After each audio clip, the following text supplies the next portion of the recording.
છે, શું કહેશો? જી બિલકુલ, લોકોની સુરક્ષા એ સરકાર માટે એની પ્રાથમિકતા રહેવાની જ છે, કારણ કે લોકો છે તો સરકાર છે અને સરકાર લોકો માટે જ અત્યારે કામ કરી રહી છે. લોકોની સુરક્ષા માટે અત્યારે ખડે પગે છે ભારત સરકાર, ખડે પગે છે ભારતીય જે સૈન્ય છે એ ખડે પગે છે, અને તેના ભાગરૂપે જ આ એક નિર્ણય છે કે તમામ જે ગુજરાતના જે મોટા શહેરો છે જ્યાં ધાર્મિક સ્થળો છે ત્યાં સુરક્ષાને વધારી દેવામાં આવી છે. ધાર્મિક જે સ્થળો છે, અંબાજી છે, દ્વારકા છે, ત્યાં બ્લેકઆઉટ જાહેર કરી દેવામાં આવ્યું છે, કારણ કે ગુજરાત પર ક્યાંક ને ક્યાંક હુમલાની આશંકા સેવાઈ રહી છે. કેમ કે જે પ્રકારે પાકિસ્તાની સેના એક પછી એક હુમલા કરતી આગળ આવી, તેમાં ક્યાંક ને ક્યાંક હવે ગુજરાત પણ ટાર્ગેટ હોય તેવી ચોખ્ખી આશંકા સેવવામાં આવી રહી છે. એટલા માટે તકેદારીના ભાગરૂપે તમામ સુરક્ષા સુવિધાઓ વધારી દેવામાં આવી છે. ધાર્મિક સ્થળો પર આ રીતે સુવિધા વધારી દેવામાં આવી છે અને બ્લેકઆઉટ જાહેર કરવામાં આવ્યું છે. જે પ્રકારે ભારતના 144 જિલ્લામાં મોકડ્રીલ કરવામાં આવી હતી, જે પ્રકારે પેલા હુમલો જે વળતો જવાબ આપ્યો ભારતે પાકિસ્તાનને, એની પછી આ મોકડ્રીલ કરવામાં આવી. બીજા દિવસે સતત 144 જિલ્લાઓમાં, ગુજરાતમાં પણ 19 સ્થળો પર આ મોકડ્રીલ કરવામાં આવી હતી, અને આ મોકડ્રીલમાં એ તાલીમ આપવામાં આવી હતી કે જો ભારત પર કે ગુજરાત પર કોઈ પણ પ્રકારનો આવો આતંકી હુમલો થાય છે, ડ્રોનથી હુમલો થાય છે, એર મિસાઇલ્સ જો છોડવામાં આવે છે પાકિસ્તાન તરફથી, તો તેવી પરિસ્થિતિમાં, આવી તણાવભરી પરિસ્થિતિમાં જનતાએ કેવો પ્રતિસાદ આપવાનો છે, જનતાએ તકેદારીના ભાગરૂપે શું સાવચેતી રાખવાની છે, પોતાનો સ્વ બચાવ કેવી રીતે કરવાનો છે, એ પહેલેથી જ ભારતે અગમચેતીના ભાગરૂપે આ તાલીમ પૂરી પાડી દીધી. એટલે હવે ભારતની જનતા, એવું કહેવાય કે ભારતની જનતા પણ હવે સક્ષમ છે આ હુમલાઓને પહોંચી વળવા માટે, પોતાના સ્વરક્ષણ માટે, પોતાના સ્વ બચાવ માટે. એટલે જે બ્લેકઆઉટ અત્યારે જાહેર કરવામાં આવી રહ્યું છે તેને લઈને ભારતની જનતા પણ, ગુજરાતની જનતા પણ ભારત સરકારને સપોર્ટ કરી રહ્યું છે આ બ્લેકઆઉટમાં, અને પોતાનો સ્વ બચાવ કેવી રીતે કરવો તેની પણ જાળવણી રાખી રહ્યું છે. જી હિનલ. જી અંકિતા, જે પ્રકારે ભારત અને પાકિસ્તાનની તણાવની સ્થિતિ વણસી રહી છે, આ વચ્ચે મોટા સમાચાર છે કે રાજ્ય સરકારે તમામ જિલ્લા કલેક્ટરને આદેશ આપ્યા છે, મંજૂરી વિના હેડક્વાર્ટરને ન છોડવા માટે આદેશ આપ્યો છે. સાથે જ કહી શકાય સરકારી કર્મચારીઓ છે તેમની રજા પણ રદ કરાય છે. ઉલ્લેખનીય છે કે જે પ્રકારે સ્થિતિ છે અને તેને લઈને સરકારે આ નિર્ણય લીધો છે, શું કહેશો? જીનલ, ચોક્કસથી જે ભારત અને પાકિસ્તાન વચ્ચે તણાવની સ્થિતિ છે તેને લઈને રાજ્ય સરકારે પણ મોટો નિર્ણય લીધો છે. તમામ અધિકારીઓને સૂચના આપવામાં આવી છે કે તેમણે તેના હેડક્વાર્ટરને છોડવાનું નથી. તમામ રજાઓને રદ કરવામાં આવી છે. પોલીસ વિભાગ હોય, મહેસૂલ વિભાગ હોય, હોસ્પિટલ હોય, કે તે તમામને કોઈ પણ પરિસ્થિતિ માટે અત્યારે તૈયાર રહેવા માટે આદેશ આપવામાં આવ્યા છે, અને સમગ્ર વિસ્તારમાં બ્લેકઆઉટ જાહેર કરવામાં આવ્યું છે. તમામ અધિકારીઓની રજાને રદ કરવામાં આવી છે, અને તમામ પોતાના હેડક્વાર્ટર ન છોડવા માટે સ્ટ્રિક્ટલી સૂચના આપવામાં આવી છે. તેમજ દરિયાઈ વિસ્તારો જે છે ત્યાં બ્લેકઆઉટ જાહેર કરવામાં આવ્યું છે. પોલીસ દ્વારા પણ સતત નજર રાખવામાં આવી રહી છે. લોકોને સાથ સહકાર આપવા માટે અપીલ કરવામાં આવી રહી છે. જી હિનલ.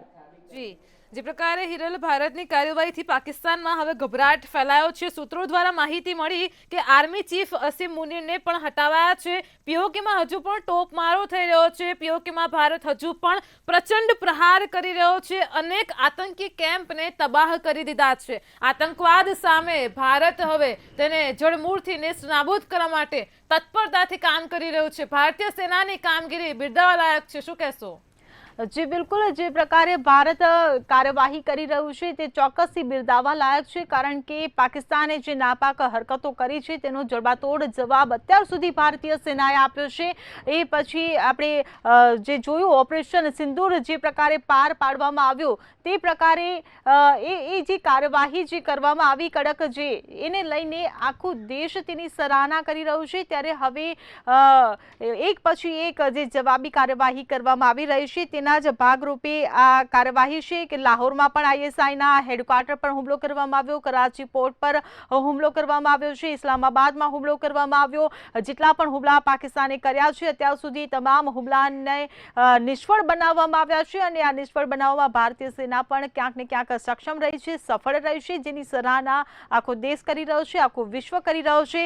અને હજુ પણ પીઓકેમાં ભારતનો જે પ્રચંડ પ્રહાર પણ જોવા મળી રહ્યો છે. પીઓકેમાં દિશામાં પણ સતત ગોળીબાર કરવામાં આવી રહ્યો છે. બંને દેશો વચ્ચે આ તકરાર હજી પણ ચાલુ છે, ઘર્ષણ ચાલુ છે, સામસામે ગોળીબારી કરવામાં આવી રહી છે. પરંતુ પાકિસ્તાન પર અત્યારે ભારત હાવી થયું છે અને પાકિસ્તાન તેનો સામનો નથી કરી રહ્યું. પીઓકેમાં અનેક આતંકી જે કેમ્પ છે એને પણ તબાહ કરી દેવામાં આવે છે. અગાઉ જે ઓપરેશન સિંદૂર પાર પાડવામાં આવ્યું હતું તેમાં જે આતંકી ઠેકાણાઓ હતા તેની પર ભારતે પ્રહાર કર્યો હતો, ત્યાં હુમલો કર્યો હતો અને ભારત હજુ પણ જે આતંકી કેમ્પ છે તેની પર હુમલો કરી રહ્યો છે અને પોતે સાબિત કરી રહ્યું છે કે અમે આતંકવાદનો ખાત્મો કરવા માંગીએ છીએ, નહીં કે પાકિસ્તાનના નાગરિકોનો. પરંતુ પાકિસ્તાનની આ અવળચંડાઈ છે કે ભારતને સતત છંછેડી રહ્યું છે કે ભારત તમે આવો ને અમારી પર હુમલા કરો. કારણ કે ભારતે તો સંયમ રાખ્યો તો, પરંતુ પાકિસ્તાનને આ સંયમ પરવડ્યો નહીં. એટલે હવે સતત એક પછી એક હુમલા કરવામાં આવી રહ્યા છે. તેના પરિણામો છે પાકિસ્તાને જે નાપાક હરકતો કરી તેને હવે ભારત જડબાતોડ આ પ્રકારે જવાબ આપી રહ્યો છે. જી અંકિતા, સુરક્ષાને ધ્યાનમાં લઈને ગુજરાતમાં પણ ગૃહ રાજ્યમંત્રી હર્ષ સંઘવીએ સ્ટેટ ઇમરજન્સી સેન્ટરમાં મીટિંગ બોલાવી લોકોની સુરક્ષાને લઈને ચર્ચાઓ થઈ છે. સુરક્ષાના ભાગરૂપે એલાર્મ વાગ્યું છે. અંબાજીમાં, શામળાજીમાં અને સોમનાથમાં સુરક્ષાના ભાગરૂપે લોકો માટે એલાર્મ વગાયું છે કે તે લોકો સાવચેત રહે. શું કહેશો? જી ચોક્કસથી જો વાત કરવામાં આવે તો ગૃહ રાજ્યમંત્રી હર્ષ સંઘવી દ્વારા પણ એક બેઠકનું આયોજન કરવામાં આવ્યું હતું, જેમાં તેમણે તમામ ધાર્મિક સ્થળો છે જેમ કે અંબાજી છે, દ્વારકા છે, ગીર સોમનાથ છે, આ તમામ મોટા ધાર્મિક સ્થળો છે ત્યાં તેમણે સુરક્ષાનો વધારો કરવા માટે કહ્યું છે. ચોક્કસ ધ્યાન રાખવા માટે જાણ કરવામાં આવી છે. તેમજ તે વિસ્તારોમાં બ્લેકઆઉટ પણ જાહેર કર્યું છે. ત્યાં તમામ નાગરિકોને સાથ સરકાર આપવા માટે કહ્યું છે. અધિકારીઓને કડક સૂચના આપવામાં આવી છે કે તેઓ તેમનું હેડક્વાર્ટર ન છોડે. જે રીતે મોકડ્રીલ કરવામાં આવી હતી તે બાદ અત્યારે હાલ બ્લેકઆઉટ જાહેર કરવામાં આવ્યું છે, જેથી નાગરિકોની સુરક્ષાને ધ્યાનમાં રાખી શકાય. તેમજ દરિયાઈ જે વિસ્તારો છે ત્યાં દરિયાકાંઠે જે માછીમારો છે તેમને પણ કડક સૂચના આપવામાં આવી છે કે કોઈ પણ ગેરકાયદે ગતિવિધિ દેખાય તો તરત જાણ કરવા માટે કહેવામાં આવ્યું છે. જી હિનલ. જી, અત્યારે હિરલ સૌથી મોટા સમાચાર મળી રહ્યા છે. પીઓકેમાં ભારતનો પ્રચંડ પ્રહાર છે. અનેક આતંકી કેમ્પ પણ તબાહ થયા છે. વચ્ચે પાકિસ્તાન સેનાનું મોટું નુકસાન થયું છે. પાકિસ્તાન સેનાના એક જવાનનું મોત થયું છે. પાકિસ્તાની સેનાના 3 જવાનો ઘાયલ છે. ઉલ્લેખનીય છે કે 2 પાયલોટને પકડવામાં તો ભારતીય સેનાએ પણ સફળતા મેળવી લીધી છે. તો શું કહેશો? જી બિલકુલ, જે પ્રકારે આ જવાબી કાર્યવાહી કરવામાં આવી રહી છે, પાકિસ્તાની સેનાને ખૂબ જ મોટા પાયે નુકસાન થયું છે. આ પાકિસ્તાની સેનાના નુકસાનના મોટા સમાચાર સામે આવી રહ્યા છે. પાકિસ્તાન સેનાના એક જવાનનું મોત નીપજી ચૂક્યું છે. પાકિસ્તાન સેનાના 3 જવાનો ઘાયલ થયા છે. આ પહેલા પણ જે સમાચારો આપણને મળ્યા કે પાકિસ્તાનના જે 2 પાયલોટ જીવતા આપણા કબજે થયા છે, જીવતા ઝડપાયા છે. એ એક જે જમ્મુ કાશ્મીરમાં જે હુમલો કરવામાં આવ્યો, લાહોરમાં જે હુમલો કરવામાં આવ્યો, ત્યારે પાકિસ્તાનના 2 પાયલોટ જીવતા મળી આવ્યા છે. અને હવે જે સમાચાર સામે આવી રહ્યા છે કે પાકિસ્તાનના જે સેનાના એક જવાનનું મોત નીપજ્યું છે. પાકિસ્તાન સેનાના 3 જવાનો આ જે કાર્યવાહી કરવામાં આવી રહી છે તેમાં ઘાયલ થયા છે. એટલે એક પછી એક સૈન્ય બળ પણ પાકિસ્તાનનું હવે ધીરે ધીરે ઓછું થઈ રહ્યું છે, જે ભારત માટે સારી વાત છે. જી, આપણી સાથે દીપેન અમીન જોડાઈ ગયા છે ન્યૂઝરૂમથી. દીપેન, પાકિસ્તાનમાં પીઓકેમાં ભારતનો પ્રચંડ પ્રહાર, અનેક આતંકી કેમ્પમાં તબાહી છે. ઉલ્લેખનીય છે કે લાહોરમાં પણ આપણે તબાહીના દ્રશ્યો જોયા, રાવલપિંડીના દ્રશ્યો પણ હજુ પણ સ્ક્રીન પર જોઈ રહ્યા છે. જે પ્રકારે ડ્રોનથી હુમલાઓ થઈ રહ્યા છે, મિસાઇલોને પણ ભારતે તોડી પાડી છે. આ વચ્ચે પાકિસ્તાની સેનાનું મોટું નુકસાન થયું છે. મોટા સમાચાર છે. પાકિસ્તાની સેનાના એક જવાનનું મોત થયું છે. પાકિસ્તાની સેનાના 3 જવાનો ઘાયલ થયા છે. દીપેન, શું કહેશો? જે રીતે વાત કરવામાં આવે તો અત્યાર સુધી જે પાકિસ્તાનમાં જે ભારતીય સેનાના જે 3 પાંખો છે તેમના દ્વારા અત્યારે હાલ જે કાર્યવાહી કરી છે તેને લઈને ફફડાટ તો જોવા મળી જ રહ્યો છે. તેમના વિદેશ મંત્રીથી લઈ અને જે તેમના પીએમ છે અને જે સેનાના જે વડાઓ છે તે પણ અત્યારે હાલ જે અન્ય દેશોમાં જે વાતચીત કરી રહ્યા છે તેના ઉપરથી જ તેમનું નુકસાન અત્યારે હાલ આપણને દેખાઈ જ રહ્યું છે. છે। અને જો વાત કરવામાં આવે તો અત્યારે હાલ પાકિસ્તાનની પરિસ્થિતિની વાત કરવામાં આવે તો જે પાકિસ્તાનની પરિસ્થિતિ છે તે અત્યારે હાલ ખૂબ જ નબળી છે। અને જે પ્રમાણે વાત કરવામાં આવે તો તેમની ઇકોનોમીથી લઈ અને જે અત્યારે હાલ તેમની જે ઇકોનોમી અને જે સેના છે અને તેમના દારૂગોળાથી લઈ અને જે 10 દિવસ સુધી દારૂગોળો ચાલી શકે તેટલો જ છે। તેના લઈને જો તેમને યુદ્ધ જેવી પરિસ્થિતિ ઊભી થાય તો આગામી દિવસોમાં કઈ રીતે તેને પહોંચી વળવું એ પણ એમના માટે વલખા મારવા જેવી પરિસ્થિતિ થશે। અને જો વાત કરવામાં આવે તો અનેક જેટલા બી દેશો છે તેમાંથી કોઈ પણ દેશ એમને સહયોગ કરવા પણ તૈયાર નથી। તેને લઈને તેમની પરિસ્થિતિ કફરી બની ચૂકી છે। જી તો જે પ્રકારે સમાચાર મળી રહ્યા છે, સૌથી મોટા સમાચાર કે પીઓકેમાં ભારતનો પ્રચંડ પહાર છે। પીઓકેમાં અનેક આતંકીઓ કેમ્પ પણ તબાહ થયા છે। પાકિસ્તાની સેનાનું મોટું નુકસાન થયું હોવાના પણ સમાચાર મળી રહ્યા છે। પાકિસ્તાન સેનાના એક જવાનનું મોત થયું છે, સાથે જ પાકિસ્તાની સેનાના 3 જવાનો પણ ઘાયલ થયા છે। ઉલ્લેખનીય છે કે રાજસ્થાનના લાઠીમાંથી પણ પાકિસ્તાની પાયલોટ ઝડપાયો છે। તો જે પ્રકારે કામગીરી થઈ રહી છે અત્યારે સ્થિતિ એવી છે। અને સાથે જ બલુચિસ્તાન ચીન પણ ભારતના સમર્થનમાં આવ્યું છે। આ વચ્ચે એક પછી એક અપડેટ તમને મળી રહી છે। આવતીકાલે સવારે 10:30 કલાકે પણ બેઠક યોજાશે। તણાવની પરિસ્થિતિને લઈને મુખ્યમંત્રી બેઠક કરશે। તો સ્ટેટ ઇમરજન્સી ઓપરેશન સેન્ટર ખાતે પણ બેઠક મળશે। જિલ્લાઓની સ્થિતિ અંગે તેમાં સમીક્ષા કરવામાં આવશે। જી દીપેના સાથે જ જે પ્રકારે સ્થિતિ સામે આવી છે, ભારત પાકિસ્તાનના તણાવની જે સ્થિતિ છે, આ તણાવને લઈને મુખ્યમંત્રી ભૂપેન્દ્ર પટેલ આવતીકાલે સવારે બેઠક યોજવાના છે। દીપેન, સ્ટેટ ઇમરજન્સી ઓપરેશન સેન્ટરમાં જિલ્લાઓની સ્થિતિને લઈને સમીક્ષા કરવા માટે બેઠકનું આયોજન થશે। દીપેન, જે રીતે વાત કરવામાં આવે તો અત્યારે હાલ જે સીએમ મુખ્યમંત્રી ભૂપેન્દ્ર પટેલ છે તેમના દ્વારા જે પરિસ્થિતિ હોય તેને અત્યારે હાલ તાક મેળવી છે। અને આપણે આગામી દિવસોમાં જ કયા પ્રકારના જે તંત્રને એલર્ટ કરવાના હોય અને જે રાજ્યમાં જે પરિસ્થિતિ કોઈ ઉદ્ભવે તો આપણે કયા પ્રકારની તકેદારી રાખવાની છે અને આગામી દિવસોમાં કેવા પ્રકારના પગલાં લેવાના છે। અને જે રાજ્ય હોય તેની અંદર જેટલા બી અધિકારીઓ છે તેને સ્ટેન્ડ બાય રાખવાના છે, તેનું સંપૂર્ણપણે માહિતી લેવામાં આવે છે અને પ્રિપેરેશન કરવામાં આવે છે। જો પ્રિપેરેશનની વાત કરવામાં આવે તો તેને લઈને જ અત્યારે હાલ જે મિટિંગોનો દોર છે તે રાજ્ય સરકારમાં ચાલી રહ્યો છે। અને જે સીએમ ભૂપેન્દ્ર પટેલ દ્વારા જે અત્યારે હાલ પરિસ્થિતિનો તાગ લેવામાં આવે છે, જેટલા બી પોલીસ અધિકારી છે, ફાયર અધિકારી છે, જેટલા બી તંત્રના લોકો છે અને જે નજીકના ગામડા છે તેમને સ્થળાંતર કરાવવાનું હોય કે કોઈ પણ પ્રકારની જે અત્યારે હાલ જે બોર્ડરને લગતા છે જેટલા પણ ગામડાઓ છે તેના પર શું નિર્ણય લેવો અને જે કેન્દ્ર સરકાર અથવા તો આર્મી દ્વારા જે કોઈ સૂચના આપવામાં આવે તો તેનું પાલન કઈ રીતે કરાવવું અને જે પરિસ્થિતિ છે તેને પહોંચી વળવી કઈ રીતે તેના પર સંપૂર્ણપણે વાતચીત થતી હશે। અને જે વાતચીત હશે તેને લઈને અત્યારે હાલ જે તાગ મેળવવામાં આવ્યો છે અને આગામી દિવસોમાં તેને પહોંચી વળવા માટે આપણે કયા પ્રકારના પગલાં લેવા તેના પર વાતચીત થઈ હશે। અને બેઠકની અંદર જે નિર્ણયો લેવાયા હશે તેને અમલમાં મુકાવવા માટે આગામી દિવસોમાં કઈ રીતે અમલમાં મુકાવવા તેના પર ચર્ચા થઈ હશે। જી સૌથી મોટા સમાચાર સામે આવ્યા છે દીપેન।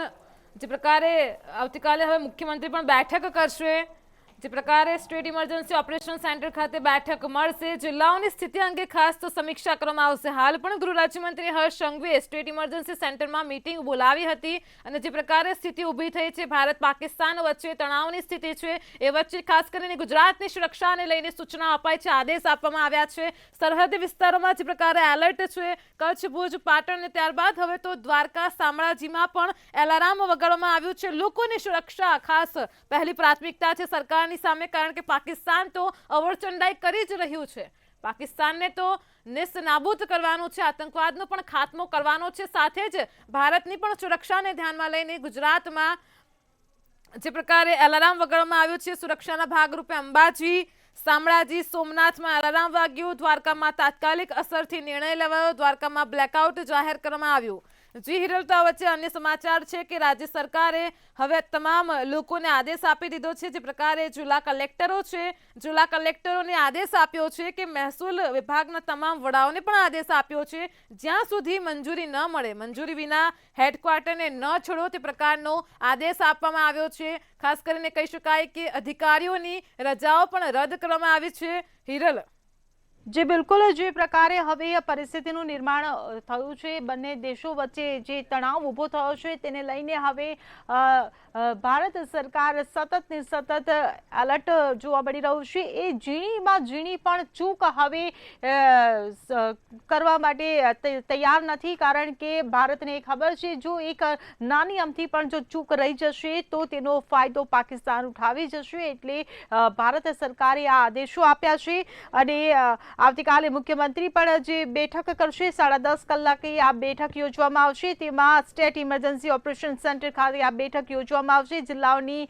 સ્થિતિ અંગે તેઓ સમીક્ષા કરશે અને રહી વાત સુરક્ષાની, તો સુરક્ષાને લઈને પણ જે અગમચેતીના જે નિર્ણયો લેવામાં આવ્યા છે, ભારત પાક વચ્ચે જે તણાવભર્યો જે એક માહોલ ઊભો થયો છે તેને પહોંચી વળવા માટે ભારત તમામ જે પ્રયત્નો અત્યારે કરી રહ્યું છે, તમામ જિલ્લાઓના વહીવટી તંત્રનો હવે ઉપયોગ કરી રહ્યું છે, વહીવટી તંત્રને સજાગ કરી રહ્યું છે. એટલે રાજ્ય સરકારે તમામ જિલ્લા કલેક્ટરને આ આદેશ આપી દીધા છે. મહેસૂલ વિભાગના તમામ વડાઓને આદેશ કરવામાં આવ્યા છે, મંજૂરી વિના હેડક્વાર્ટર ન છોડે તેવા આ આદેશ વિભાગના વડાઓ જે વિભાગના વડાઓને આદેશ આપી દેવામાં આવ્યા છે, કારણ કે જો સતત ને સતર્ક વહીવટી તંત્ર પણ જો ખડે પગે રહેશે તો તમામ પરિસ્થિતિઓને પહોંચી વળવા માટે આપણે સક્ષમ બનીશું. એટલે અત્યારે તમામ જે વિભાગો છે એ વિભાગોને આ કડક સૂચના આપી દેવામાં આવી છે કે કોઈએ પોતાનું સ્થાન છોડવાનું નથી. તમામની જે મહેસૂલી વિભાગના જે અધિકારીઓ છે તેમની રજાઓ પણ નામંજૂર કરવામાં આવી છે. તાત્કાલિક તેમને ઓફિસે બોલાવી લેવામાં આવ્યા છે અને વહીવટી તંત્ર દ્વારા જેટલી પણ તૈયારીઓ કરવામાં આવતી હોય તમામ તૈયારીઓને અત્યારે પૂરી પાડવા માટે આદેશ આપી દેવામાં આવ્યા છે. ક્યાંક ને ક્યાંક સમગ્ર જે ભારતની વાત કરીએ કે ગુજરાતની વાત કરીએ, જે તમામ વહીવટી તંત્ર છે એ અત્યારે ખડે પગે છે, તમામ પરિસ્થિતિને પહોંચી વળવા માટે એ અત્યારે તૈયારીઓ કરી રહ્યું છે. જી હિનલ. જી, જે પ્રકારે અત્યારે પાકિસ્તાન પર ભારતથી ચોતરફી હુમલો થઈ રહ્યો છે, દીપેન, લાહોર સહિત અનેક શહેરો પર મિસાઇલો છોડવામાં આવી છે, સાથે લોકોની સુરક્ષા માટે સરહદ પર તેમને બંકરોમાં ખસેડવામાં આવી રહ્યા છે. દીપેન, શું કહેશો?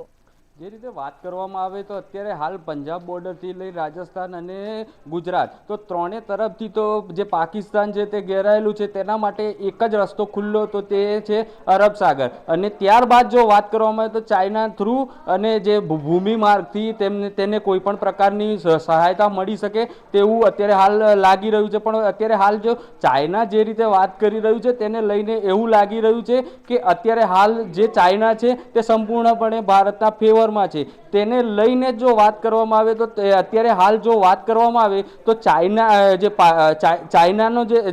જે પાકિસ્તાનને સમર્થન કરવાની અત્યારે હાલ જો કોઈ પણ એધાણ અત્યારે હાલ તો દેખાઈ નથી રહ્યા. અને તેને લઈને જ એવું કહેવાય તો નવાઈ નહીં કે પાકિસ્તાન છે ચારે તરફથી ઘેરાયેલું છે. એક બાજુ અફઘાનિસ્તાન છે, બીજી બાજુ જે જળ માર્ગ છે ત્યાં આગળ આઈએનએસ વિક્રાંત છે, અને જે ભૂમિ માર્ગ છે ત્યાં આગળ અત્યારે હાલ ભારતની સેના છે. અને દરેક જે ભૂમિ માર્ગ છે ત્યાં આગળ અત્યારે હાલ જે સેનાઓ છે તેની વચ્ચે ફાયરિંગ અને જે બોર્ડર કહેવાય તેની અંદર પરિસ્થિતિ થોડી વણસેલી લાગી રહી છે. જી, તો જે પ્રકારે સૌથી મોટા સમાચાર મળી રહ્યા છે હિરલ, જે પ્રકારે પાકિસ્તાનની સામે ભારત તેને વળતો જવાબ આપી રહ્યું છે અને જે અપડેટ મળી રહી છે, પાકિસ્તાની સેનાઓ ચોકી છોડીને ભાગી છે. બલુચિસ્તાન લિબરેશન આર્મીનો મોટો દાવો છે અફઘાન ઈરાન તરફનો હિસ્સો પણ કબજે કર્યો છે. જે બિલકુલ જે પ્રકારે હવે ભારત જે કાર્યવાહી કરી રહ્યું છે તે કાર્યવાહીમાં ક્યાંક ને ક્યાંક હવે બલુચિસ્તાન પણ હવે મેદાનમાં આવ્યું છે. બલુચિસ્તાન દ્વારા પણ જે સમાચાર આપણને મળ્યા કે બલુચિસ્તાને પણ પાકિસ્તાની સૈન્ય પર હુમલો કર્યો. પાકિસ્તાનની ગેસ પાઇપલાઇનને ઉડાવી દીધી હતી, પાકિસ્તાની ચોકીઓ પર હુમલો કરવામાં આવ્યો હતો, ત્યારે આ હુમલાથી હવે પાકિસ્તાની સેના ડરી ગઈ છે. પાકિસ્તાની સેના હવે અત્યારે ખૂબ જ ભયમાં છે, એટલા માટે તે ચોકીઓ છોડીને ભાગી રહ્યા છે. કારણ કે બલુચિસ્તાને બળવો પોકાર્યો છે. બલુચિસ્તાન હવે ભારતને સમર્થન કરી રહ્યું છે ને એક પછી એક હુમલા કરી રહ્યું છે પાકિસ્તાની સેના પર. એટલે બલુચિસ્તાન લિબરેશન આર્મીને આ એક મોટો દાવો કર્યો છે કે અફઘાન ઈરાન તરફનો હિસ્સો બલુચિસ્તાને કબજે કરી લીધો છે. આ સાથે બલુચિસ્તાનનો ઝંડો પાકિસ્તાની ચોકી પર લહેરાવી દીધો છે અને પાકિસ્તાનની ચોકી પર તેમણે કબજો કરી લીધો છે. અને આ પાકિસ્તાનને જડબાતોડ જવાબ ભારતની સાથે બલુચિસ્તાને પણ આપ્યો છે, જેના ખોફથી પાકિસ્તાનના સૈન્યમાં એક ડર પેઠો છે કે અમે હવે જીવતા નહીં રહીએ, એટલા માટે પોતાનો જીવ બચાવવા માટે પોતાની ચોકીઓ છોડીને ભાગી રહ્યા છે, પોતાનું સ્વરક્ષણ કરી રહ્યા છે. એ પાકિસ્તાની સેના કે જે ભારત પર હુમલો કરવા માટે જે હવા ત્યાં મારી રહ્યું હતું અને જે મૂર્ખામીઓ કરીને એક પછી એક હુમલા કર્યા, ત્યારે હવે પાકિસ્તાનની સેનાને આ વેઠવાનો વારો આવી રહ્યો છે કે તેમને પોતાનો જીવ બચાવીને પોતાની ચોકીઓ છોડીને ભાગવું પડી રહ્યું છે. કારણ કે હવે બલુચિસ્તાન પણ બળવો પોકારીને આગળ આવ્યું છે ને બલુચિસ્તાને એક પછી એક જે પાકિસ્તાની સેના પર હુમલા કર્યા તેનું આ પરિણામ છે. અને પાકિસ્તાની સેના પર હવે બલુચિસ્તાનને લઈને પણ એક ડર પેઠો છે. એક તરફ પાકિસ્તાની સામે ભારત ઉભો છે, એક તરફ હવે બલુચિસ્તાન છે. બંને તરફથી હવે પાકિસ્તાન સંપૂર્ણપણે ઘેરાઈ ગયું છે, એટલે હવે પોતાના સ્વરક્ષણ માટે હવે હવા ત્યાં મારી રહ્યા છે. એ જ પાકિસ્તાન જે હુમલા માટે તત્પર હતું, હવે પોતાનું સ્વરક્ષણ કરવાની તેમને ફરજ પડી છે. બલુચિસ્તાનના ત્રીજા ભાગનો જે કબજો બલુચિસ્તાનને ત્રીજા ભાગનો કબજો કરી લીધો છે પાકિસ્તાન પર. એટલે હવે પાકિસ્તાન તો નેસ્ત નાબૂદ થઈ ચૂક્યું છે, પરંતુ હજી પણ હથિયાર હેઠા નથી મૂકી રહ્યું અને હજી પણ તેની હરકતો ચાલુ છે અને જેનો જવાબ ભારત પણ આપી રહ્યું છે. અને સામે બીજા છેડે જોઈએ તો હવે બલુચિસ્તાન પણ એ જ કરી રહ્યું છે કે પાકિસ્તાનનો ખાત્મો કરી રહ્યું છે. જી, આ પ્રકારે જે સમાચાર મળ્યા છે, સૌથી મોટા સમાચાર દીપેન કે પાકિસ્તાની સેનાઓ ચોકી છોડીને ભાગી છે. બલુચિસ્તાન લિબરેશન આર્મીનો મોટો દાવો છે અફઘાન ઈરાન તરફનો હિસ્સો પણ કબજે કર્યો છે. BLAનો દાવો છે કે બલુચિસ્તાન પર કબજો કર્યો, ઝંડો પાકિસ્તાની ચોકી પર લહેરાવ્યો. બલુચિસ્તાનના ત્રીજા ભાગનો કબજો કર્યાનો પણ મોટા પાયે દાવો કરી રહ્યામાં આવે છે. શું છે વધુ વિગત દીપેન?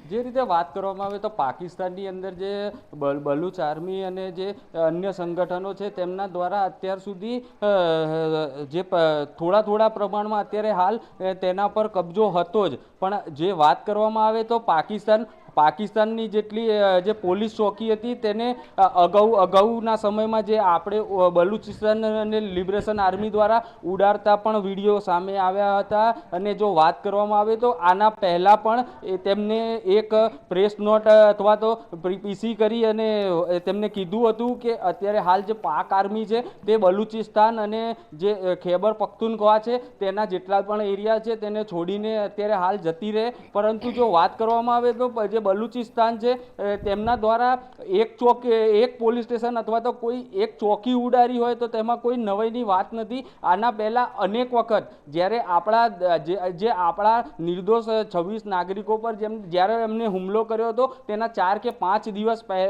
પછી જ તેમને 10 આતંકવાદી હતા, જે આતંકવાદીઓ દ્વારા જે 10 પાકિસ્તાની જવાનો હતા તેમની જીપ ઉડાડી અને તેમને મોતને ઘાટ ઉતારી ચૂક્યા છે. તો એના માટે કોઈ નવાઈની વાત નથી કે કોઈ એક ચોકી ઉડાડી કે કોઈ પણ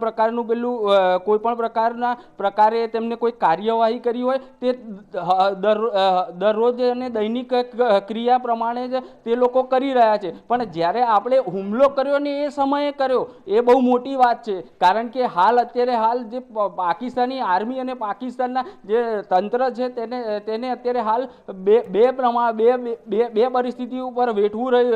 અત્યારે હાલ તેને કંટ્રોલ મેળવવાનો પ્રયત્ન કરવો પડતો હોય છે, જેમ કે ગૃહ યુદ્ધની પણ પરિસ્થિતિ છે અને જે આર્મી જવાનો છે તેમના દ્વારા જે બોર્ડરો છે તેને પણ કંટ્રોલ કરવાનો પ્રયત્ન કરવામાં આવી રહ્યો છે. અને અત્યારે હાલ જે ભારતીય સેનાઓ ત્રણેય સેનાઓ દ્વારા જે હુમલો થઈ રહ્યો છે તેને પણ પહોંચી વળવાના જે પ્રયત્નો કરવા માટે વલખા મારતા હોય તેવું અત્યારે હાલ સ્પષ્ટપણે દેખાઈ રહ્યું છે.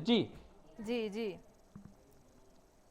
જે પ્રકારે સમાચાર મળી રહ્યા છે હાલ અત્યારે દેશના 7 આતંકવાદી માર્યા ગયાના પણ સૌથી મોટા સમાચાર છે રાત્રે લગભગ 11 વાગે ઘૂસણખોરીનો પ્રયત્ન કર્યો હતો અને બીએસએફે કાર્યવાહી કરતા 7 આતંકવાદીઓને માર્યા છે. હિરલ, સૌથી મોટી અપડેટ છે, 7 આતંકવાદીઓ માર્યા ગયા છે, શું કહેશો?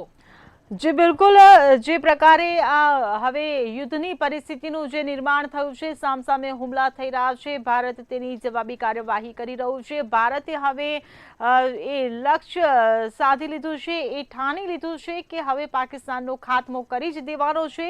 એટલે હવે દેશના 7 આતંકવાદીને માર્યાના આ જે સમાચાર સામે આવી રહ્યા છે તે એક સફળતા કહેવાય, કેમ કે જે પ્રકારે પાકિસ્તાને ભારતને છંછેડ્યું એટલે જવાબી કાર્યવાહી તો કરવાની જ હતી. ત્યારે હવે આ જવાબી કાર્યવાહીમાં જે પાકિસ્તાની એર મિસાઇલ્સો હતી તેને તોડી પાડવામાં આવી છે. તેના ઠેકાણે જે હુમલાઓ કરવામાં આવ્યા ભારત તરફથી, તેમાં આ પરિણામ છે કે દેશના 7 આતંકવાદી માર્યા ગયા છે અને લગભગ રાત્રે 11 વાગે દેશના આતંકવાદીઓ દ્વારા આ ઘૂસણખોરીનો પ્રયાસ કરવામાં આવ્યો હતો. તે પ્રયાસને આપણી ભારતીય સેનાએ નિષ્ફળ બનાવ્યું છે. બંને વચ્ચે ઘર્ષણ થયું હતું અને આ ઘર્ષણમાં દેશના 7 આતંકવાદીઓને ઠાર કરવામાં આવ્યા છે. બીએસએફની કાર્યવાહી જે છે એ ખૂબ જ સરાહનીય છે. જેટલા પણ ઘૂસણખોરીના પ્રયાસ થયા છે, જેટલા પણ હુમલા થયા છે, તેમાં આપણા બીએસએફ જવાનો હોય કે આપણી ભારતીય સેના હોય, આર્મી સેના હોય, તેણે હંમેશા એ પુરવાર કર્યું છે કે ભારતની સામે કોઈ ચાલશે નહીં. ભારતની સામે જે પણ પડશે તેને છોડવામાં નહીં આવે. સમાચાર આવી રહ્યા છે, કાર્ગો વિમાનમાં તુર્કીના ડ્રોન હોવાની માહિતી મળી છે. સૌથી મોટા સમાચાર, રાત્રે 12 વાગે કરાચી એરપોર્ટ પર લેન્ડ થયું તુર્કીનું કાર્ગો વિમાન. કાર્ગો વિમાનમાં તુર્કીના ડ્રોન હોવાની માહિતી મળી છે. તો પાકિસ્તાન અને ભારતની જે યુદ્ધની સ્થિતિ છે તે વચ્ચે સૌથી મોટા સમાચાર, રાત્રે 12 વાગે કરાચી એરપોર્ટ પર લેન્ડ થયું તુર્કીનું કાર્ગો વિમાન. આ મોટા સમાચાર મળી રહ્યા છે. દેશના 7 આતંકવાદી માર્યા ગયાના પણ સમાચાર સામે આવ્યા છે. રાત્રે લગભગ 11 વાગે ઘૂસણખોરીનો પ્રયત્ન પણ કર્યો હતો. બીએસએફની કાર્યવાહીમાં 7 આતંકવાદીઓ માર્યા ગયા છે. દીપેન, જે પ્રકારે આ સમાચાર મળ્યા છે, દેશના 7 આતંકવાદીઓ માર્યા ગયા છે. ભારતીય સેના સરસ કડક કાર્યવાહી કરી રહી છે. આતંકવાદનો નેસ્તનાબૂદ કરી જળમૂળથી ખાત્મો કરી રહી છે. 7 આતંકવાદીઓ માર્યા ગયા છે. બીએસએફની કાર્યવાહી સામે આવી, શું કહેશો? ભારતની આર્મી પહેલાથી જ જે આતંકવાદીઓ છે તેને ટાર્ગેટ બનાવી રહી છે. આપણો ઉદ્દેશ ખાલી ને ખાલી આતંકવાદીઓ સામે જ છે. અને જે આતંકવાદીઓ જે અત્યાર સુધી નફાટાઈ કરતા હતા તેને અત્યારે સુધી જે પાકિસ્તાની આર્મી હતી તે છાવરી રહી હતી. અને જે વાત કરવામાં આવે તો જે છાવરવાની જે પરિસ્થિતિ વારંવાર કરતી હતી અને તેને લઈને જ આપણે વાત કરીએ તો જે આર્મી દ્વારા તેમને જે છાવરવામાં આવતું હતું તેને લઈને જ આપણા પર હુમલા થતા હતા. પર જો વાત કરવામાં આવે તો જેટલા પણ પ્રમાણમાં હુમલા કરવામાં આવ્યા હતા તેને અત્યારે હાલ આપણી જે ભારત સરકાર છે તેમને સ્પષ્ટપણે અત્યારે હાલ દર્શાવી દીધું છે કે કોઈ પણ પ્રકારનો હુમલો દેશ પર ચલાવી લેવામાં આવશે નહીં. અને જો કોઈ પણ પ્રકારનો હુમલો કરવામાં આવશે તો તેનો જડબાતોડ જવાબ આપવામાં આવશે. એને કાર્યવાહી રૂપે જે 7 આતંકવાદીઓ છે તે માર્યા ચૂક્યા છે અને જે આપણે આર્મી છે તેના દ્વારા એમને મારવામાં આવ્યા છે. જી હિરલ, રાત્રે 12 વાગે